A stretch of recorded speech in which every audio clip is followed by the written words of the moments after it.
Welcome to Manoj rides. మనం last వీడియోలో Suzuki వీస్ట్రామ్ ఒక ప్రోస్ మాట్లాడుకున్నాం. ఈ వీడియోలో దీని ఒక కాన్స్ మాట్లాడుకుందాము. దీని ఫస్ట్ కాన్ వచ్చేసి దీని హెడ్లైట్ అనమాట. దీని హెడ్లైట్ చాలా లో లైట్ ఉంటుంది. హైవే మీద మనం నడిపేటప్పుడు నైట్ టైంలో 100% మనకు ఆక్సిజన్ లైట్స్ లేదు, మనం నడపలేము.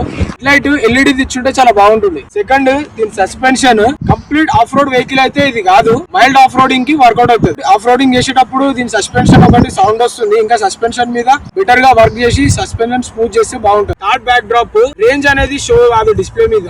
ఇంత పెద్ద వెహికల్ కి అర్బన్ క్రూజర్ అనేది వీళ్ళ ట్యాగ్ లైన్ అనమాట. ఎస్టిమేటెడ్ రేంజ్ అనేది డిస్ప్లే అయితే బాగుంటది, ఎందుకంటే హైవే మీద వెళ్ళేటప్పుడు ఇంకా ఎంత రేంజ్ వెహికల్ వెళ్తుంది. ఇక్కడ పెట్రోల్ బంక్స్ అనేటివి కొన్ని దగ్గర అవైలబిలిటీ ఉండదు, కాబట్టి రేంజ్ అనేది ఇస్తే బాగుంటుంది.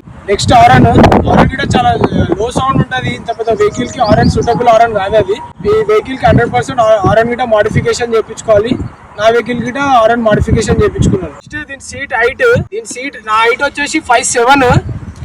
ఇంకోటి నేను దీనికి లో సీట్ అనేది వేయించుకున్నాను వచ్చినాను. నాకే కంప్లీట్ గా ఫుట్ అనేది కింద టచ్ అవ్వట్లేదు. వెహికల్ మీరు డ్రైవ్ చేయాలంటే మినిమం 5'7" హైట్ ఉండాలి. రైడర్స్ దీన్ని డ్రైవ్ చేయలేరు ఈ వెహికల్ ని. నెక్స్ట్ బ్యాక్ డ్రాప్, దీని fuel tank. Vehicle 250cc vehicle, minimum 14 litres tank capacity ఇస్తుంటే బాగుంటుండే. దీంట్లో ఓన్లీ మనకి 12 లీటర్స్ ట్యాంక్ కెపాసిటీ వస్తుంది. Last back drop, indicators front గానీ రేర్ గానీ ఇండికేటర్స్ ఎలోజియన్ బల్బ్ ఇండికేటర్స్ ఉన్నాయన్నమాట. ఇది ఒక అవుట్డేటెడ్ ఇండికేటర్స్. ఇది ఇంత పెద్ద వెహికల్ లేటెస్ట్ 2026 లో మనం ఎల్ఈడి ఇండికేటర్స్ ఇస్తే బాగుంటుంది. లాస్ట్ ప్రోస్ వీడియో తీసినప్పుడు మనకు ఒక బ్రదర్ ఒక కమెంట్ చేసి సుజుకి వీస్ట్రామ్ లో బ్యాటరీ ప్రాబ్లం వస్తుంది, వాడికి 3 times బ్యాటరీ చేంజ్ చేసిన అని చెప్పి. ఏ బైక్ అని ఉండని బ్యాటరీ ప్రాబ్లం అనేది మనం బైక్ యొక్క కాన్స్ లో మనం దాన్ని తీసుకోలేము. అది బ్యాటరీ మ్యానుఫ్యాక్చరింగ్ డిఫెక్ట్ ఉంటది. ఏ వెహికల్ అనే కాదు, ఏ వెహికల్ అని ఉండని బ్యాటరీ ప్రాబ్లం అనేది మనం బైక్ ప్రాబ్లం కింద కన్సర్న్ చేయలేము.